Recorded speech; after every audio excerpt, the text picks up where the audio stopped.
Now, thank you, Peyton, Mr. William. We're on to our last thoroughbred. Come on. You have to leave. Come on. Come on, sweetheart. Yes.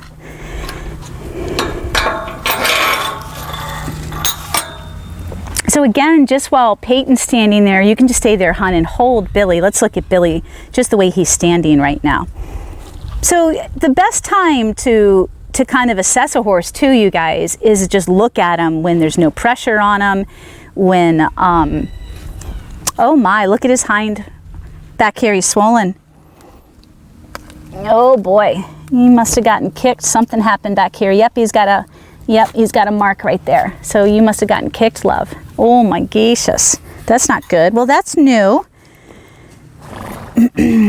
So what we'll do for that is we'll give him 10 cc's of Banamine orally for the inflammation. It's not hot. It just happened last night.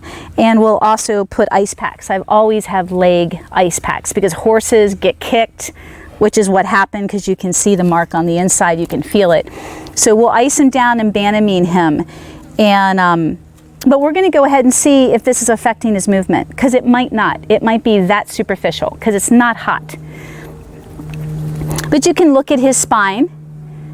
He's had a lot of chiropractic. He is an amazingly talented horse. This horse is the best jumper. I would never make him into a jumper just because he spent 5 years on the track, you guys, and he's 11. He's sound, but you can easily tear a horse down, break a horse down after being 5 years on the track and having, I think, 30 starts out of 5 years. But he's a great hunter pace, form, and beautiful with dressage. And you guys are going to see how he moves if he's not lame. So yeah, just because he's swollen doesn't mean it's going to affect his movement. So we'll take a look at that. Nice, sweet boy. And he's got a great mind. This horse is excellent on the trail. Excellent horse for a beginner.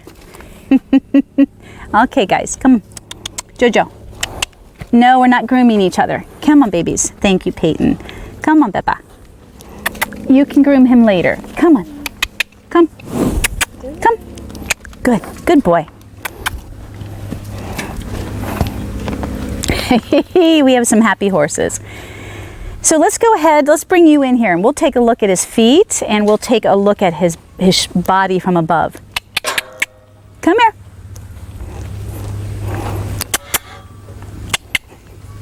Come on, Bubba.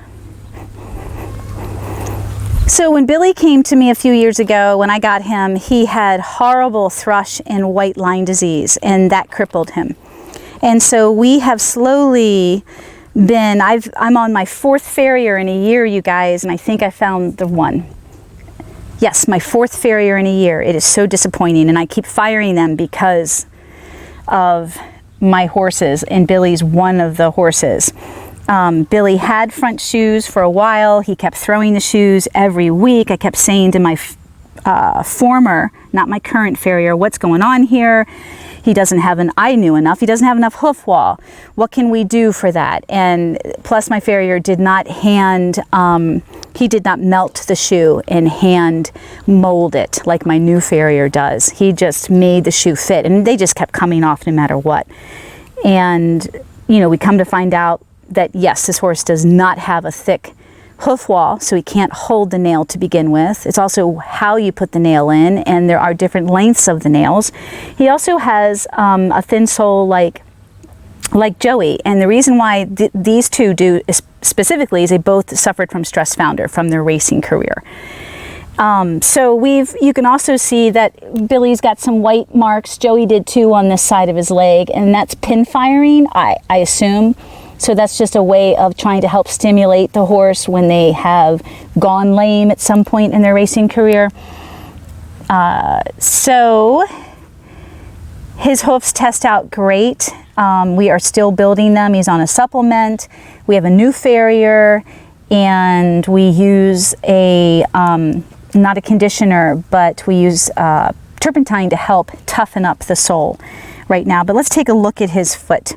You can see his hooves are uneven as far as the length of heel. And that has a lot, he has much more heel in his left than he does his right. And that affects the way he stands, which we're gonna look at. So see how flat he is? He's not scooped out like Lovey. He might be here, but he's too bulbous and flat.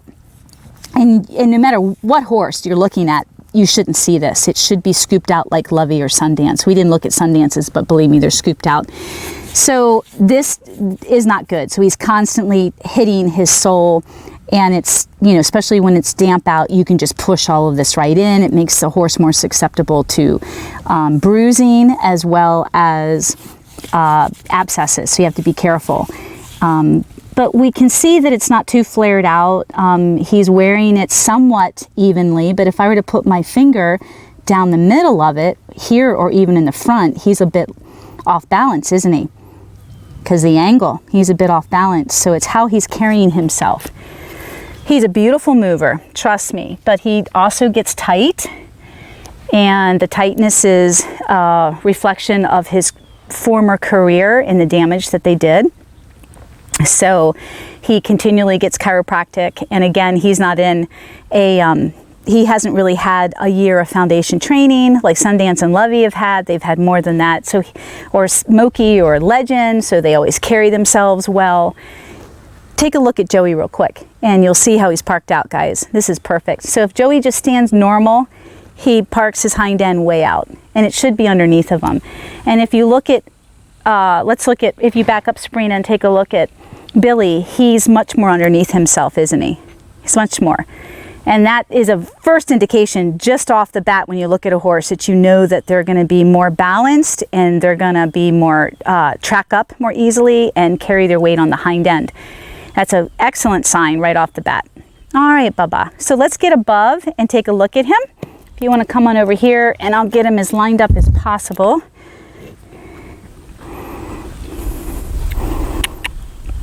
Billy is also, go ahead, hon, a cribber. He doesn't crib that much. He does when he's stressed. I'm sorry, he got me, he got him. And cribbing affects their posture, and we know it affects their teeth, you guys, but it affects their posture too. But he doesn't crib all the time. He probably cribs about 10%. So if you look at him, which shoulder is higher, Sabrina, than the other? His right one. Yep. And the right hoof heel is lower on that too. Isn't that interesting?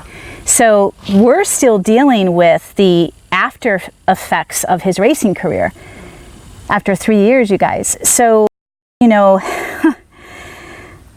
his left heel and his hoof, front hoof, is higher than his right, yet his right shoulder is higher. So they did that on purpose when they trimmed him when he was racing, because they'd already screwed his body up. So they tried to compensate with his feet, but they've screwed his feet up. We're making them better with time, but wow, it's a long time, you guys. It takes almost a year for the hoof to grow out. And believe me, we're on year 3. So between battling white line and thrush, and then just the way he's been in training, and he's done beautifully. So then you go down his back.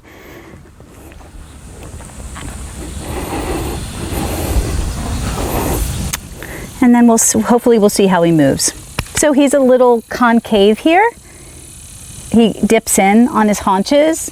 So again, these are when a horse's haunches are not completely filled out, and they're either sucked in on the sides or they're sucked in back here. That tells you also the way he's carrying himself, and he's not balanced. So when you look at the symmetry of the horse again, you know, is he fully equal all the way around? And no, he's got some areas that are weaker, they're more concave, hollow. So doesn't mean you can't change it. It's just, if you don't, these things are specific. I don't know of anybody that discusses and evaluates a horse like this thoroughly. So then you go, oh my God, I watched this horse move. He moves great. I rode him. Wow. But then you're like, what if I wanted to barrel race him? What if I wanted to put him into some really intense schooling for jumping as not a jumper, but as a hunter pace? And then you're like, oh my gosh, I had no idea. I just paid $7,500 for this horse, for all this potential and athleticism, natural, and the mind, which is beautiful. And I have to put another 10 to 20 grand in supplements, chiropractic, and training. You got to think about that. Good boy. So we're going to see how he moves out at the walk. Thank you, sweetheart. Good boy. Good. And for Joey, it was obvious to see that, yep, come back. That was a good correction. And he got that severe of a correction because he's my horse and he knows better. And when we first walked into the round pen, he was the only horse that left and decided to blow me off. And that was a blow off. Come. Yes, sir. Thank you for the question. I asked you to track to the left. Thank you. Good boy. Thank you, William. You know what I wanted. Thank you. So we're looking again for, good boy, for him to just go out on the rail. Good boy. You're fine. And get straight and relaxed. Good boy. And so like what I was saying was Joey showed obvious signs of some lameness in his front end at the walk. And Billy's walking fine. Good boy. I'd like to see a little bigger walk, a little more relaxed walk. Lower his head a little bit more before I ask for the trot. And the trot's always the best gait to test a horse for lameness and on a hard surface like a driveway. Not on the dirt. Good boy. Nice. Good boy. Peyton, if you want to grab Jupe, please. Thank you, hon. Good. All right. So that's about Billy over tracks. He's a beautiful mover, you guys. So when you see a horse like Billy that stands underneath himself like Billy, they're always going to over track. It's just that they're the best movers. Good. The smoothest movement. All right, we're going to ask for the trot. Good. Come. Good boy. So again, we're looking for straightness, relaxation, and rhythm. He's going pretty straight. He's not diving in, dropping a shoulder, or leaning. Good boy. He's not going to be as relaxed as the other horses, meaning he's not there yet in his training to just lower his head. He's got a beautiful work ethic. He's not a reactive horse. That's not what I mean by that. He's just such a good horse, such a pleaser, and such a strong work ethic that he's just like, what are we doing? And it's like, just relax until I tell you. Good. And that's probably why he raced for so long, because he had what it took. Good. Good. Yeah, thank you. Going out. Going out. Good boy. Good boy. So he's very well balanced, as you can see, and that's what allows him to do such a small circle around me, and that's the shoulder in. So he's doing some advanced liberty work. Good boy, sweetie. I don't think we're going to get him off of me or on the rail. Go. Come on. It's a nice canter. Nope. Keep your butt over there. I don't see any lameness whatsoever, which is nice. But we're still going to give him Banamine for the inflammation because you don't want cellulitis. Some of these horses are more reactive than others, and he's one of them. And we'll put some ice on. Good boy. So we're just looking at the way he travels in both directions. Good. Good boy.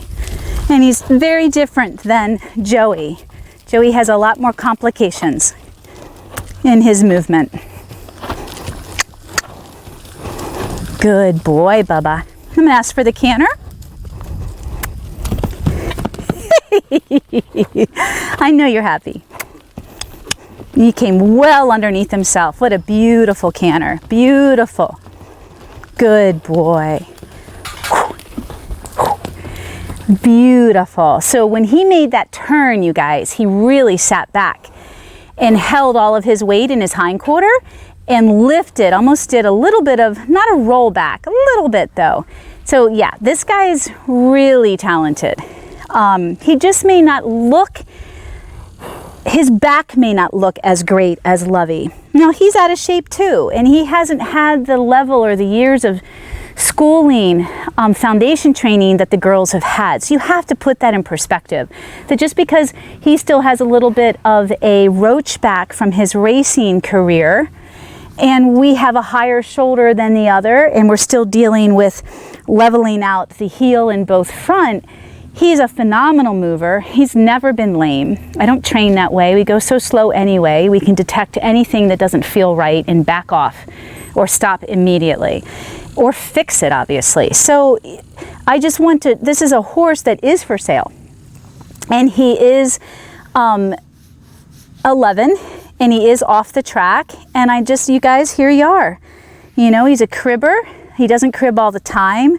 We're still working on leveling out his heel, which will help the shoulder slowly. He is not going to be in any more training with me because I don't have the time, and I don't have any assistants here at the time to do that. He's in much better shape than Joey, and a beautiful mover, and there's plenty of video of him on YouTube on my channel. So I just want you guys to see that just because he has a couple of physical differences compared to the girls as far as his back and his muscling, and then just the way that his hooves are and his shoulder angle, doesn't mean that he can't do well. You just need to keep that in mind. And what do you want to do with this horse? Certainly I would not, at his age and with his background, put him into any serious competition level or training. You're going to break a horse down like that. You're definitely going to. But if you train him lightly and progress through whatever, dressage or your trail riding or some light hunter courses, you'll be fine with him. Absolutely fine. One of the horses that we're not going to show, which is my 26-year-old Arab Legend, he's 26. Back in 2009, so 10 years ago when he was 16, when I got back into horses, and I had started seriously retraining this little Arab, and we were doing one-tempi lead changes, bridleless, the lavad, all the haute col, upper level movements, flying changes, you name it. But it was the first time I'd put myself on film, and I saw how weak his suspensories were in his hind end. And I knew then that I needed to somewhat retire him, or I'm going to totally break this horse down. So didn't mean that I still didn't ride that way. I just didn't train for it anymore. I didn't put him through the rigors. I mean, he had already accomplished so much, and I didn't create the weak suspensory. He came that way, just like Billy's this way. You just have to keep it in mind and pay attention to it. It doesn't mean that he's going to get worse. Legend never got worse.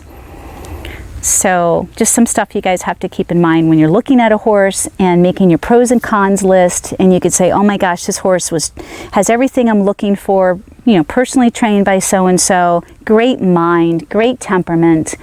What do you want to do with them? So those are good things to consider. All right, handsome.